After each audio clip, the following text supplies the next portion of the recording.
ஆன்மீகம்னா என்ன? ஆன்மீகத்தின் நோக்கம் என்ன? இதுதான் இன்றைய தலைப்பு. ஆன்மீகத்திற்கு நிறைய விளக்கங்களை பல முன்னோர்கள் நமக்கு அருளி சென்றிருக்கிறார்கள். பெரும் ஞானிகள் வாழ்ந்த பூமி இது. விவேகானந்தராக இருக்கட்டும், ரமணராக இருக்கட்டும், ஆதிசங்கரர், மத்வாச்சாரியார், ராமானுஜர், அப்படி பல மகான்களால் கொடுக்கப்பட்ட ஞான பொக்கிஷம் தான் இந்த ஆன்மீகம் நமக்கு இந்த மண்ணில் பாரத தேசத்தில் நமக்கு வழங்கப்பட்டிருப்பது.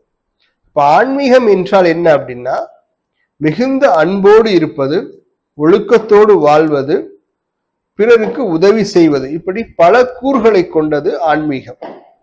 மன சமநிலையோடு இருப்பது. இப்ப இந்த சத்துவ குணம் அப்படின்னா நம்ம என்ன சொல்றோம் அப்படின்னா, மனம் சமநிலைப்பட வேண்டும். இதற்கு பல உதாரணங்களை நாம் பார்த்திருக்கிறோம். ராமனை காட்டிற்கு போ என்று சொல்லும் பொழுது அவன் மன சமநிலையோடு இருந்தான். சீதையை பார்க்கும் பொழுது அவன் மன சமநிலையோடு இருந்தான்.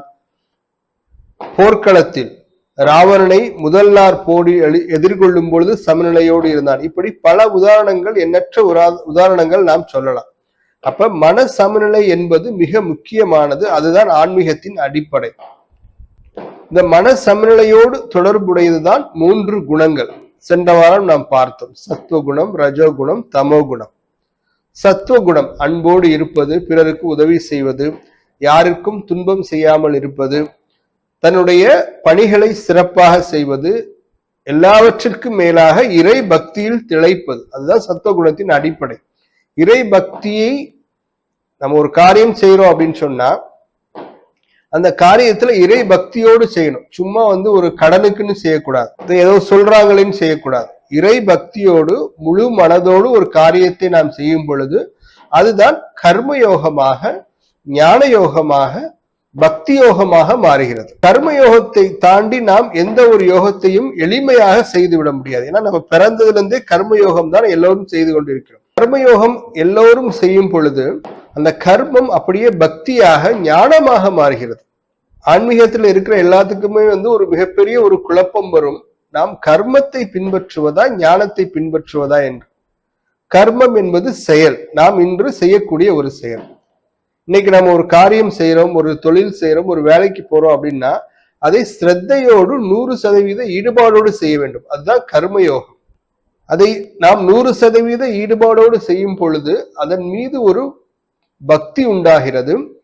அதை பற்றிய ஒரு ஞானம் நமக்கு கிடைக்கிறது. இது கூடிய விரைவில் என்னாகும்னா இறை பக்தியாக, இறைவன் மீது ஒரு ஞான வேட்கையாக உருவாகும். உதாரணத்திற்கு, நாம் ஒரு உணவை உண்கிறோம், அதாவது கர்மம். உணவை உண்பது என்பது கர்மம். உணவின் ருசியை அனுபவிப்பது ஞானம். அந்த ருசியை இறைவனுக்கு அர்ப்பணிப்பது யோகம். நல்லா புரிந்து கொள்ளுங்க. உணவை உண்பது கர்மம். அந்த உணவு ருசியா இருக்குதா இல்லையான்னு நாம் அறிந்து கொள்ள உதவி செய்வது ஞானம். உண்ட உணவை இறைவனுக்கு அர்ப்பணித்து அதை ஒரு யோகமாக மாற்ற வேண்டும். அதுதான் யோகம். அப்ப கர்மம், ஞானம், யோகம். நாம் ஒரு செயலை செய்கிறோம், அது கர்மம். அந்த செயலினால் இது சரியா தவறா என்று உணர்ந்து அந்த செயலை செய்வதற்கான ஞானத்தை இறைவன் வழங்குகிறான், அது ஞானம். அந்த செயலை இறைவனுக்கு அர்ப்பணித்து செய்வது யோகம். இதுதான் கர்ம, ஞானம், யோகம். இதை நாம் முறையாக செய்யும் பொழுது நாம் எந்த ஒரு காரியம் செய்தாலும் அது வெற்றி அடைகிறது. இறைவன் மீது பக்தியோடு, ஸ்ரத்தையோடு எந்த ஒரு காரியம் செய்யும் பொழுது அது 100% வெற்றியை நமக்கு கொடுக்கிறது. பலனை எதிர்பார்த்து அந்த காரியத்தை செய்யக்கூடாது. அதான் ரொம்ப முக்கியம். கர்மயோகத்தின் அடிப்படையே என்னன்னா, பலனை எதிர்பார்க்க கூடாது. நான் ஒரு காரியம் செய்கிறேன், இதனுடைய ரிசல்ட் இப்படி வருமோ, இல்லை இதனுடைய ரிசல்ட் அந்த மாதிரி வருமோ அப்படின்னு காரியத்தினுடைய பலனை எதிர்பார்த்தே செய்தால் அது தோல்வியில் தான் முடியும். செயல் செய்கிறேன், இறைவன் மீது பற்றுதலோடு அந்த செயலை செய்கிறேன், அந்த ஒரு ஞான முதிர்ச்சி வேண்டும். அதுதான் நமக்கு வெற்றியை தருமே தவிர, தன் பொருட்டே உணவை சமைப்பவர்கள் பாவிகள் என்கிறான் கண்ணன் கீதையிலே. நான் நல்லா இருக்கணும்னு மட்டுமே சமைக்க கூடாது. நான் ஒரு உணவை சமைக்கிறேன்னா அதை 4 பேத்துக்கு நான் கொடுக்கணும். முடிந்தவரை இல்லாதவர்களுக்கு உதவி செய்யணும். அந்த மனப்பான்மையோடு நான் அந்த செயலை செய்ய வேண்டும். எனக்கு மட்டுமே சாப்பிடணும், நான் மட்டுமே நல்லா இருக்கணும்னு சொல்லிட்டு உணவை சமைக்க கூடாது. உதாரணத்திற்கு தேவர்கள் இருக்கிறார்கள். பிரகலாதனுடைய கதை நமக்கு என்ன சொல்லுது? அவனுடைய தந்தை இரண்யகசிபு தொடர்ந்து தேவர்களுக்கு துன்பம் கொடுத்து கொண்டே வந்தான். ஏன் துன்பம் கொடுத்து கொண்டே வந்தான்? தேவர்கள் யாகம் செய்கிறார்கள், பூஜை செய்கிறார்கள். அந்த யாகத்திலிருந்து கிடைக்கக்கூடிய பலன்களை தேவர்களுக்கு வழங்குகிறார்கள். தேவர்கள் அதனால் பலம் பெறுகிறார்கள். இப்ப நம்ம யாகம் செய்யறோம், பூஜை செய்யறோம்னா அதை அனுபவிப்பது யாருன்னா தேவர்கள் தான். தேவர்கள் அதை அனுபவித்து அவர்கள் நமக்கு மழையையும் நீரையும் காற்றையும் வழங்குகிறார்கள். அதுதான் இது ஒரு சைக்கிள். கீதையில கண்ணன் சொல்றாரு, நீங்க தேவர்களை திருப்திப்படுத்துவதற்காக யாகங்களையும் பூஜைகளையும் செய்யுங்கள், அவர்கள் உங்களை திருப்திப்படுத்துவதற்காக பஞ்சபூதங்களின் மூலமாக உங்களுக்கு மழையையும் நீரையும் உணவையும் வழங்குவார்கள். ஒருவரை ஒருவர் மாறி மாறி உதவி செய்து கொண்டு மகிழ்ச்சியாக வாழுங்கள் அப்படின்னு கீதை கண்ணன் சொல்றார். நீங்க யாகம் பண்ணுங்க, அதன் மூலியமா தேவர்கள் பலனடைவார்கள். அவர்கள் பலனை அனுபவித்து விட்டு உங்களுக்கு மழையையும் உணவையும் வழங்குவார்கள். மாறி மாறி 2 பேரும் அதன் மூலியமா பலன் பெற்றுக் கொள்ளுங்கள். இது ஒரு சைக்கிள் ப்ராசஸ் அப்படின்னு கண்ணன் சொல்றார். இப்ப இந்த சைக்கிளை நம்ம பிரேக் பண்ணணும்னா என்ன செய்யணும்? யாகங்களை தடுக்க வேண்டும். முனிவர்கள் செய்யக்கூடிய யாகங்களை தடுத்தால் மட்டும்தான் தேவர்களால் பலம் பெற முடியாது.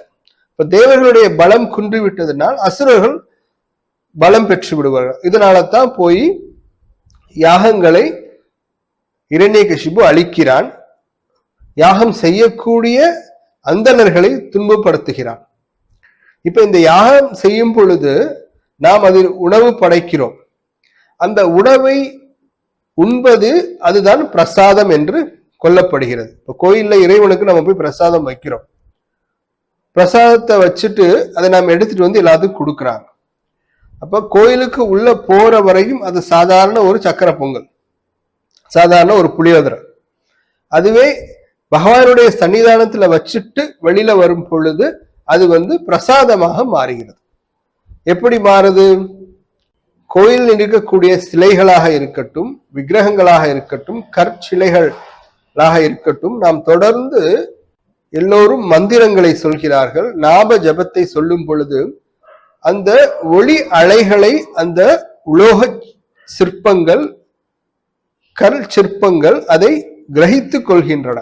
இப்ப தொடர்ந்து எல்லோரும் ஒரு இடத்துல சேர்ந்து பாசிட்டிவா நம்ம பேசும் பொழுது அந்த பாசிட்டிவ் எனர்ஜியை அந்த ஒரு சிலையோ ஒரு உலோகமோ பெற்றுக்கொள்கிறது.